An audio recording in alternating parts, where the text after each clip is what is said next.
নাজিৰা মহকুমাৰ অসম নাগালেণ্ড সংযোগী ঐতিহাসিক ৰমণী বিগত 3 বছৰে BROA নিৰ্মাণ কৰিব পৰা নাই 12 কিলোমিটাৰ পথ। ৰাস্তাটো সম্প্ৰতি চৰকাৰী মিনপাম সদৃশ দ গাঁত সৃষ্টি হৈ যাতায়াতৰ ক্ষেত্ৰতো জনগণে জমৰ যন্ত্ৰণা ভোগ কৰি আহিছে। শৈলনগৰী বিহুবৰৰ শিলৰ কুঁৱেৰীৰ পৰা শিল খনন কৰি বছৰি কোটি কোটি টকাৰ ৰাজহ আহৰণ কৰি অহাৰ পিছতো চৰকাৰী বিভাগীয় কৰ্তৃপক্ষৰ জৰাজীৰ্ণ পথটো পুনৰ নিৰ্মাণৰ বাবে চকু মেলি চাবলৈ আহৰি পোৱা নাই।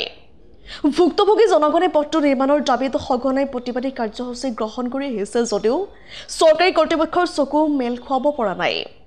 পথটোৱেদি সৰবৰাহ কৰা শিল ব্যৱসায়ৰ পৰা কোটি কোটি টকা ৰাজহ পোৱাৰ পিছতো ঠায়ে ঠায়ে মিনপাম সদৃশ পথটো নিৰ্মাণ কৰিবলৈ কোনো আঁচনি লোৱা পৰিলক্ষিত হোৱা নাই।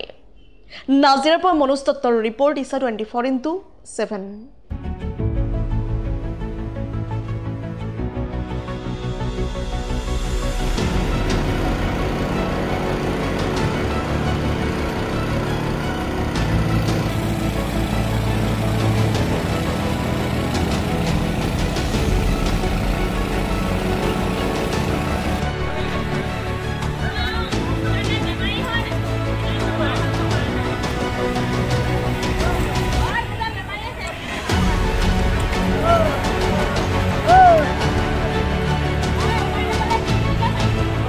আজি বহু দিনৰ পৰাই এই ৰমণী আলিটো ঐতিহাসিক ৰমণী আলিটো বৰ্ডাৰ ৰুটছে বনাই আছে। বনোৱাত আমি খুব ভাল পাইছোঁ আৰু আমাৰ জনসাধাৰণৰ বাবে ৰাস্তাটো বনাই দিয়াটো চবতকৈ ভাল খবৰ আমাৰ যে ৰাস্তাটো বনাই দিব। কিন্তু বৰ্ডাৰ ৰুটছে দিনক দিনে যি হিচাপে কাম কৰি আহিছে, আজি অলপ দিনৰ আগতো আমি থানাৰ সন্মুখতো দ গাত হৈ পৰিল। যোৱা বছৰ আমি বহুত প্ৰতিবাদ কৰিব লগা হ'ল। দিনে নিশাই তাত আমি মহিলা সংগঠন তথা আমি স্থানীয় সচেতন মহল আমি তাত একত্ৰিত হৈ তাত আমি প্ৰতিবাদ কৰি পেলাই অৱশেষত প্ৰতিবাদ কৰাৰ কাৰণেহে আমাক BROA অকণমান পাত্তা দি তাত মানুহ চলিব পৰা কৰি দিলে।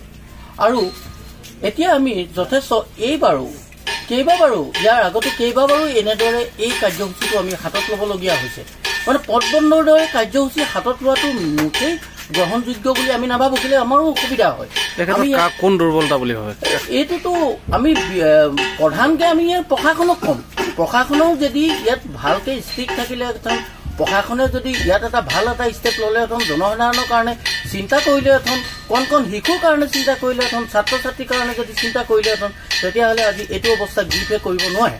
গতিকে গ্ৰীপে যিটো কৰিছে মই মতালিভাৱে আজি অলপ দিনৰ আগত ইয়াত পুৰা ৰ'দ হৈছে, কোনো বৰষুণৰ কোনো কথা নাই, পানী জমা হোৱাৰ কথা নাই। তেতিয়া আমি গ্ৰীপক বাৰম্বাৰ ইয়াত অনুৰোধ কৰা হৈছে যে ৰ'দ দি থাকোঁতে আপোনালোকে এই পানীৰ সমস্যাটো কিবা এটা সমাধান কৰি দিয়ক। যিহেতু ইয়াত স্কুলৰ ল'ৰা ছোৱালী অহা যোৱা কৰে, ইয়াত দুখনকৈ বিদ্যালয় আছে, অহা যোৱা কৰে। আৰু তাতোতকৈ ডাঙৰ কথা হ'ল যে স্লেববিলাক উন্মুক্ত হৈ আছে।